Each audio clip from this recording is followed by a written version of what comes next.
All right, these are three different carburetors. The first one is gx35, a Honda stock carb.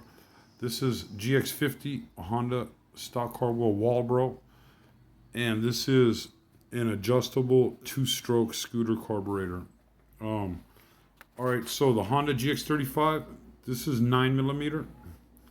The GX50, this is 11 millimeter, and this is a scooter carburetor aftermarket two-stroke. This is 11 millimeter.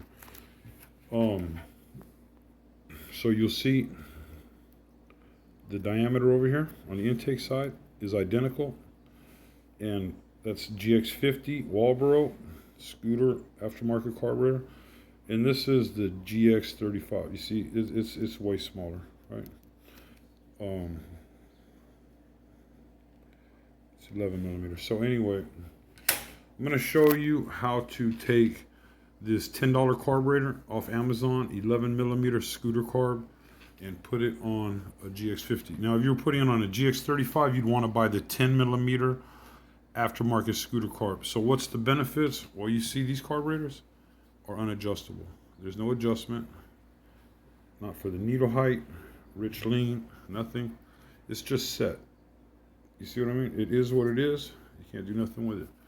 And with these carburetors, the $10 carburetor, it's adjustable. The needle height, you can adjust it with a small screwdriver like this.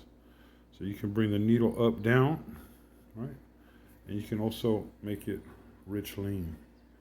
There's tremendous advantages to being able to adjust the carb. You can get it running just the way you want it. Whereas these stock Walbro carbs, once it's on the motor, it is what it is, and that's what it is, and that's it. Period.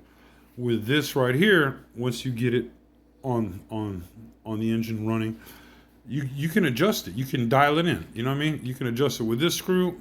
You can adjust it with this screw, up, down on the needle, rich, lean on the fuel. It's like having an adjustable jet. So these carburetors have a little button jet inside. I don't even know where to buy them if they're available, but you definitely need like 10 of them. And you'd have to remove everything, open the carburetor up, try a new button jet, different days, different altitudes, different places. Open the carb, change the button jet. Where this carburetor, you just turn the screw. Once you get it dialed in, you just turn the screw just a quarter turn in or a quarter turn out, and it'll just change the way the engine's running dramatically. All right, so let me show you how you're able to use this carburetor, okay? All right, so on the intake manifold, there's pulses of air that are coming through the intake manifold created by the piston, by the downward stroke pulling, the suction through the intake manifold.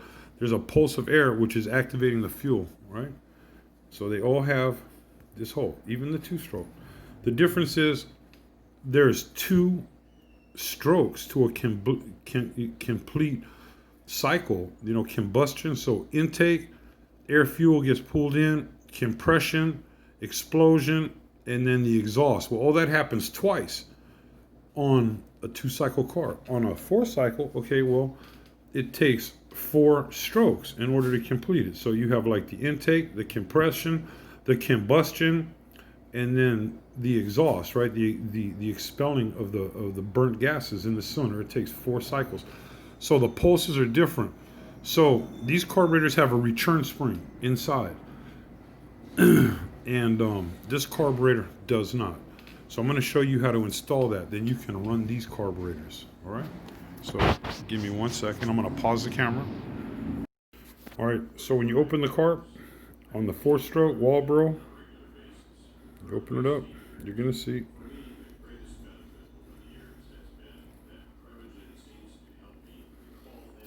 This is easier said than done, man. Hold on.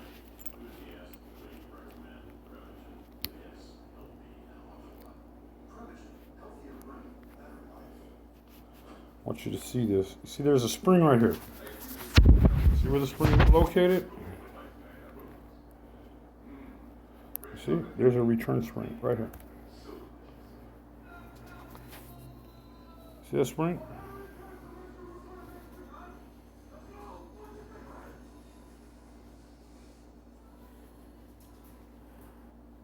Okay. See the two-stroke carb? There's no spring.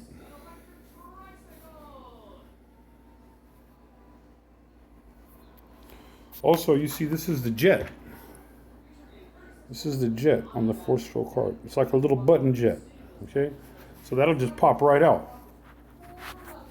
This little button jet.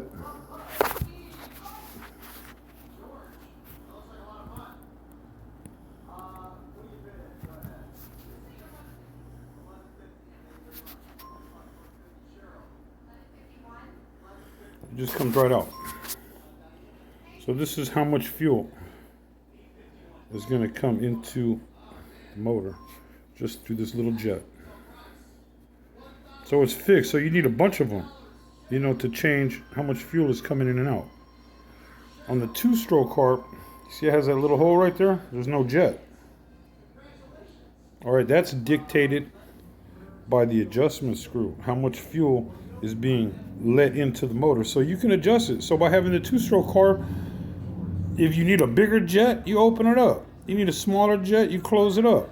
Where with a 4-stroke carb, you just have one size fits all. That's it. All right, so like I said, I don't even know where to buy these in an assortment where you have different steps up, steps down. You have, 10 different ones. And, like I said, then you'd have to pull the carburetor apart and change this thing every time, right? So there's advantages to running a 2-stroke carb. All right, hold on.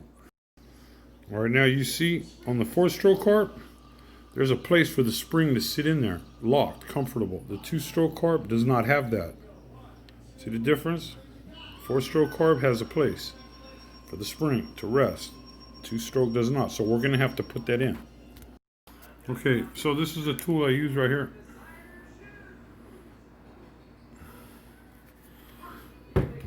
And there it is. There's the modification. And the spring, it rests right in here.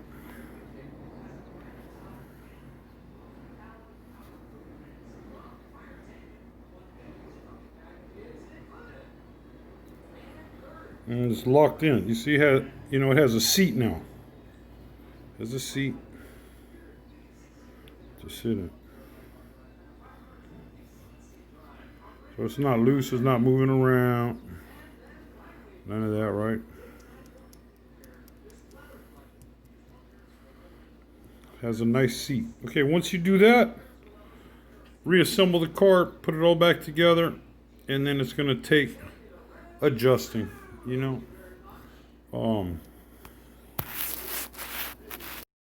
Okay, so that's it. This carb is done. It's ready to go. You can bolt this right on a 4-stroke gx50, and it will work nicely. It's fully adjustable, and it's ready to scream. Believe it. It'll hold a nice idle, nice throttle response, nice top end. It'll run great. There's one more thing that I like to do to these carbs. The spring, for the diaphragm, I like to lighten them up a little bit. So, all right, that's a whole nother video, but anyway, there's a spring underneath here, right? And that pressure, right, when it's nice and strong like that, that pressure will result in slow slow throttle response. So what I like to do is pull this screw out right here, take this out, pull this assembly out, the spring that's underneath here, lighten it up. So just, clip a little piece off of it and then maybe stretch it back out by hand just a little bit so there's not so much pressure on here. And you can test it by putting this a hose right here, right? Lock the hose on. Here, I'll show you. So I just lock the hose on and then create some vacuum with your mouth on the other end of the hose.